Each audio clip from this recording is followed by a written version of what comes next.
Lamotrigine is an anti epileptic drug, it is anti convergent और हम इसको use कर सकते हैं पार्शियल सीजर ट्रीट करने के लिए, जनरलाइज सीजर ट्रीट करने के लिए, एब्सेंस सीजर ट्रीट करने के लिए और बाइपोलर डिसऑर्डर में। अब बाइपोलर डिसऑर्डर में ये करती क्या है कि जो मूड एपिसोड्स हैं उसकी फ्रीक्वेंसी को कम करती है। सो अगर एंटी एपिलेप्टिक ड्रग्स के मैकेनिज्म ऑफ एक्शन की बात करें तो इन ड्रग्स ने ग्लूटामेट की क्वांटिटीज़ को डिक्रीज करना है और गाबा की क्वांटिटीज़ को इंक्रीज करना है, क्योंकि ग्लूटामेट जो है वो एक्साइटेटरी न्यूरोट्रांसमीटर और गाबा जो है वो इनहिबिटरी न्यूरोट्रांसमीटर है। सो अगर मैकेनिज्म ऑफ एक्शन की बात करें तो कुछ न्यूरॉन्स होंगे जिन्हें हम कहेंगे ग्लूटामिनर्जिक न्यूरॉन्स जो कि ग्लूटामेट सिक्रिएट करेंगे, और कुछ न्यूरॉन्स होंगे उन्हें हम कहेंगे गबर्जिक न्यूरॉन्स जो कि गाबा सिक्रिएट करेंगे। सो ग्लूटामिनर्जिक न्यूरॉन्स में ग्लूटामेट्स को वेसिकल्स के अंदर पैक करेंगे, देन वो रिलीज होंगे और जो ग्लूटामेट है वो पोस्ट साइनेप्टिक न्यूरॉन के ऊपर जाएगा। अब पोस्ट साइनेप्टिक न्यूरॉन के ऊपर डिफरेंट रिसेप्टर्स हो सकते हैं। फॉर एग्जांपल इसके ऊपर एन टीए रिसेप्टर्स भी हो सकते हैं और इसके साथ साथ एम्पा रिसेप्टर्स भी हो सकते हैं।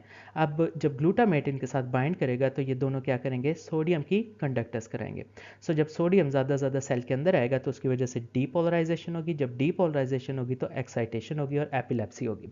अब इसी पोस्ट साइनेप्टिक न्यूरॉन के ऊपर कुछ ना कुछ सोडियम चैनल्स भी हैं, यहाँ से भी ये पाथवे जो है वो कंटिन्यू हो सकता है।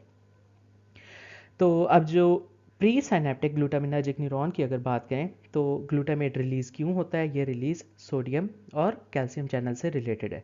सो जब सोडियम चैनल्स एक्टिवेट होंगे तो एक्शन पोटेंशियल जो है वो ट्रांसफ़र करेगा, और जब कैल्शियम चैनल्स एक्टिवेट होंगे तो उसकी वजह से एक्सोसाइटोसिस होगी, वेसिकल्स जो है वो रिलीज़ होंगे। इसके अलावा कुछ हमारे पास गबर्जिक न्यूरॉन्स हैं जो कि इनहिबिशन कराते हैं। अब इसमें जो गाबा है वो वेसिकल्स के अंदर पैक होता है, देन वो साइनेप्स पे रिलीज़ होता है। यही जो गाबा है ये पोस्ट साइनेप्टिक गाबा रिसेप्टर्स के ऊपर जाएगा और उन्हें एक्टिवेट करेगा। सो जो पोस्ट साइनेप्टिक गाबा रिसेप्टर्स हैं उनके ऊपर कुछ साइट्स होती हैं जिसे बेंजोडाइजेपिन बाइंडिंग साइट भी कहते हैं और बारबिटूरेट बाइंडिंग साइट भी कहते हैं। सो गाबा रिसेप्टर करेगा क्या कि अल्टीमेटली ये क्लोराइड की कंडक्टर्स को इंक्रीज करेगा, ज़्यादा से ज़्यादा क्लोरीन पास करेंगे, जिसकी वजह से होगा क्या कि हाइपर पोलराइजेशन होगी। हाइपर पोलराइजेशन होगी तो एक्साइटेशन जो थी उसकी इनहिबिशन हो जाएगी और हम कहेंगे कि न्यूरोनल एक्टिविटी जो है वो डिक्रीज कर गई, यानी एपिलेप्सी जो है वो ख़त्म हो गई है। सो जो एक्स्ट्रा गाबा साइनेप्स में बचेगा ये थोड़ा बड़ा रिस्टोर भी हो जाएगा, किसके थ्रू, गाबा ट्रांसपोर्टर्स के थ्रू, जिसे हम कहेंगे GAT1, और इस तरह जो गाबा का साइकिल है वो कंटिन्यू होगा। अब न्यूरॉन्स के अंदर कुछ एंजाइम्स होते हैं जिन्हें हम कहते हैं गाबा टी यानी गाबा ट्रांसफरेसिस, जो कि इस गाबा को मेटाबोलाइज कर देंगे to succinic semi aldehyde which is inactivated product. So succinic semi aldehyde GABA का बन सकता है। सो अब इस सिनेरियो में हम डिफरेंट ड्रग्स जो हैं वो यूज़ कर सकते हैं एपिलेप्सी को ट्रीट करने के लिए। सबसे पहले कार्बामेज़ेपिन क्या करेगा, it's going to block the sodium channels. So जो सोडियम चैनल्स हैं इनको जो चीज़ ब्लॉक करेगी दिस इज़ कार्बामेज़ेपिन, जिसकी वजह से एक्शन पोटेंशियल जो है वो फॉल कर जाएगा और एपिलेप्सी जो है वो ट्रीट हो जाएगी। इसके अलावा हम इथोसक्सामाइड भी यूज़ कर सकते हैं। अब इथोसक्सीमाइड क्या करेगा, जो इस न्यूरॉन के ऊपर कैल्शियम चैनल्स हैं ये इनको ब्लॉक कर देगा। अब नॉर्मली इन कैल्शियम चैनल्स ने स्पाइक एंड वेव पैटर्न जो है उसको मेंटेन करके रखा हुआ है, जिसकी फ्रीक्वेंसी अराउंड अबाउट 3 हर्ट्ज है। सो जब हम इथोसक्सीमाइड देंगे और कैल्शियम चैनल ब्लॉक हो जाएगा तो हम कहेंगे कि एपिलेप्सी जो हमने वो ट्रीट कर दिया। इसके अलावा वेलप्रोइक एसिड दे सकते हैं। वेलप्रोइक एसिड करेगा क्या, again it's going to block the sodium channels. So valproic acid sodium channels को ब्लॉक करेगा और इसके साथ साथ जो गाबा ट्रांसएमिनेज एंजाइम है जो कि गाबा को इनएक्टिवेट कर रहा था, मेटाबोलाइज कर रहा था, सो वेलप्रोइक एसिड इसको भी जाकर ब्लॉक करेगा, जिसकी वजह से गाबा की क्वांटिटीज़ जो है इंक्रीज़ कर जाएंगी। जब ज़्यादा गाबा होगा एक्टिवेट करेगा गाबा रिसेप्टर्स को तो उसकी वजह से ज़्यादा हाइपरपोलराइजेशन होगी और इनहिबिशन होगी। उसके अलावा हम कुछ डायज़ेपाम्स यूज़ कर सकते हैं जो कि बेंजोडायज़ेपिन बाइंडिंग साइट के ऊपर जाएंगी, वहाँ पर एगनिस्ट और क्लोराइड चैनल्स की क्लोराइड चैनल्स को ओपन कराएंगे और क्लोरीन की कॉन्सेंट्रेशन को इंक्रीज़ कराएंगी, जिसकी वजह से हम कह सकते हैं कि जो न्यूरॉन है वो हाइपरपोलराइजेशन में जाएगा और इनहिबिशन में जाएगा। सो डायज़ेपाम्स के बाद हम कुछ बारबिटूरेट्स यूज़ कर सकते हैं जो कि अगेन गाबा रिसेप्टर्स के ऊपर बारबिटूरेट बाइंडिंग साइट के ऊपर बाइंड करेंगे और क्लोराइड की कंडक्टेंस को इंक्रीज़ करेंगे। इसके अलावा जो बारबिटूरेट्स हैं वो सोडियम और कैल्शियम चैनल्स को भी अफेक्ट करेंगे। सो बारबिटूरेट्स के बाद हम यूज़ कर सकते हैं वाइगाबैट्रिन। वाइगाबैट्रिन क्या करेगा, this is irreversibly going to inhibit the GABA T. So vigabatrin irreversibly GABA T को inhibit करेगा. उसके अलावा लेमोट्रिजीन यूज़ कर सकते हैं. अब जो लेमोट्रिजीन है, this is going to decrease the glutamate release. So जो ग्लूटामेट की रिलीज है इसको कम करेगा लेमोट्रिजीन. इसके साथ साथ लेमोट्रिजीन क्या करेगा, सोडियम चैनल्स को ब्लॉक करेगा. सो जो सोडियम चैनल्स थे इसको लेमोट्रिजीन ने ब्लॉक किया, जिसकी वजह से हुआ क्या है कि पोस्ट साइनेप्टिक एक्साइटेशन जो है वो डिक्रीज होगी. लेमोट्रिजीन के बाद यूज़ कर सकते हैं टायगाबीन. टायगाबीन क्या करेगी, this is going to block the GABA transporter which is GAT1. So tiagabine is going to block GABA transporter. उसके बाद टोपिरामेट यूज़ कर सकते हैं. अब टोपिरामेट क्या करेगी, this is going to block the AMPA channel. So जब AMPA channel जो है ब्लॉक हो जाएगा तो उसकी वजह से एक्साइटेशन जो है वो भी ख़त्म हो जाएगी. इसके साथ साथ टोपिरामेट और क्या करेगा, this is also going to block the sodium channels. तो जो सोडियम चैनल्स हैं इनको भी टोपिरामेट ब्लॉक करेगा. इसके साथ साथ topiramate is also going to potentiate the GABA channels. So ये सारे फंक्शन थे टोपिरामेट के.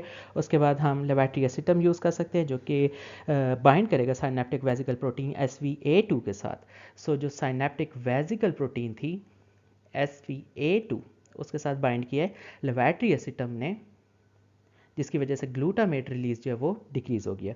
और फाइनली हम गाबापेंटिन यूज़ कर सकते हैं. सो जो गाबापेंटिन है ये क्या करेगी, this is going to bind to the calcium channels. Calcium channels भी P, Q और N, और उसकी जो सब टाइप होगी that is going to be alpha-2 gamma-1 and alpha-2 gamma-2. So gabapentin calcium channels की इन सब साइट्स के ऊपर बाइंड करेगी, जिसकी वजह से ग्लूटामेट की रिलीज जो है वो डिक्रीज होगी. सो there is decreased release of glutamate and there is increased release of गाबा. सो जब गाबा बढ़ जाएगी और ग्लूटामेट कम हो जाएगी तो हम कह सकते हैं कि एपिलेप्सी को हमने ट्रीट कर दिया है थ्रू गाबापेंटिन. तो अगर स्पेसिफिकली लेमोट्रिजीन के मैकेनिज्म ऑफ एक्शन की बात करें तो लेमोट्रिजीन करती क्या है कि सोडियम चैनल्स को ब्लॉक करती है. सो जब सोडियम चैनल्स ब्लॉक हो जाएंगे तो उसकी वजह से जो action potential pre synaptic neurons में जनरेट होना था वो अब जनरेट नहीं होगा. सो जो ग्लूटामेट की रिलीज है वो भी डिक्रीज हो जाएगी. So there is decrease in the release of glutamate presynaptically, और जब प्री साइनेप्टिकली ग्लूटामेट रिलीज नहीं होगा तो पोस्ट साइनेप्टिकली न्यूरोनल एक्साइटेशन जो है वो डिक्रीज हो जाएगी. So there is decrease in postsynaptic neuronal excitation. So इस तरह जो लेमोट्रिजीन है वो एक एंटी एपिलेप्टिक ड्रग के तौर पर काम कर सकती है. फार्माकोकाइनेटिक्स की बात करें तो लेमोट्रिजीन इज गिवन ओरली और इसकी हिपैटिक ग्लूक्रोनाइडेशन होती है. हाफ लाइफ जो है वो 24 to 36 आवर्स है. क्लिनिकल यूज़ में पार्शियल सीजर्स को ट्रीट करने के लिए, जनरलाइज सीजर्स को ट्रीट करने के लिए, एब्सेंस सीजर्स को ट्रीट करने के लिए, और बाइपोलर डिसऑर्डर में हम इसको दे सकते हैं. और बाइपोलर में क्या करता है कि जो मूड की एपिसोड्स हैं उन एपिसोड्स की फ्रीक्वेंसी को कम करते हैं. टॉक्सिसिटी साइड इफेक्ट लेमोट्रिजीन की वजह से dizziness, headache, double vision, sedation और सीरियस स्किन रैशेस बच्चों में हो सकते हैं. तो फाइनली अगर सारी एंटी एपिलेप्टिक ड्रग्स को हम समराइज करें तो इसमें कुछ ना कुछ ग्रुप्स बन सकते हैं. तो जो पहला ग्रुप है उसमें हम पार्शल और टॉनिक क्लॉनिक सीजर्स जो हैं ट्रीट करेंगे. सो इस ग्रुप में वेल्प्रोइक acid, carbamazepine, लकोसामाइड, topiramate, phenytoin, फिनोबार्बिटॉल, लेवेट्री एसिटम, lamotrigine, प्रीगाबलिन, प्रिएम्पनिल और रेटिगाबिन आ सकते हैं. उसके बाद जो सेकेंड ग्रुप है उसमें हम एब्सेंस सीजर्स ट्रीट करेंगे. सो इसमें डिफरेंट कैटेगरीज हैं. अगर शॉर्ट एक्टिंग देखें तो उसमें डायजिपाम, लोराजिपाम आएंगे. अगर लॉन्ग एक्टिंग देखें तो उसमें फिनिटोइन आएंगी, और जो अदर्स है उसमें फॉस्फेनिटोइन और फिनोबार्बिटॉल आ सकते हैं. दैन एक और थर्ड ग्रुप है जिसमें हम एब्सेंस सीजर्स ट्रीट करेंगे. सो एब्सेंस सीजर को हम ट्रीट कर सकते हैं इथोसेक्सिमाइड, वेल्प्रोइक एसिड, क्लोनाजिपाम, लेमोट्रिजीन, लेवेट्री एसिटम और जुनिसामाइड के थ्रू. फिर एक और ग्रुप है जिसमें हम मायोक्लोनिक सीजर्स को ट्रीट करेंगे. So for myoclonic seizures we are going to use valproic acid, lamotrigine, clonazepam, zonisamide, levetri acetam and topiramate. इसके अलावा कुछ और ड्रग्स हैं जिन्हें हम कहते हैं बैकअप ड्रग्स या फिर एडजंक्ट्स. उसमें फैबामेट, गाबापेंटिन, रुफिनामाइड और वाइगाबेटिन आ सकते हैं. तो एपिलेप्सी के अलावा हमारे पास कुछ और ड्रग्स हैं जिन्हें हम यूज़ कर सकते हैं बाकी मूवमेंट डिसऑर्डर्स में.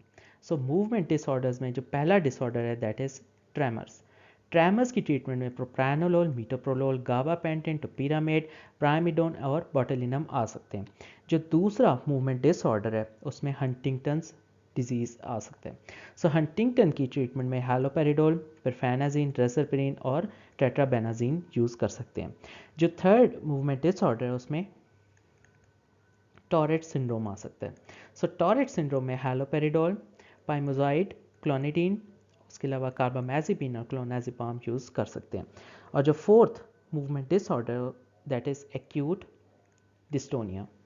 सो डिस्टोनिया में बेंस्ट्रोपिन और डाइफेनहाइड्रामीन यूज़ करेंगे। उसके बाद ट्रेव्स डिस्काइनेसिस, उसमें हम ड्यूटेट्राबेनाजीन यूज़ करेंगे और वेलबेनाजीन यूज़ करेंगे। Then finally we have Wilson's disease. Wilson's disease को कहते हैं हेपेटोलेंटिकुलर डिजनरेशन, और उसमें पेंसिलनामीन यूज़ कर सकते हैं, डाइमिथाइलसिस्टीन, ट्राइएंटीन यूज़ कर सकते हैं और टेट्राथायोमोलिबडेट यूज़ कर सकते हैं।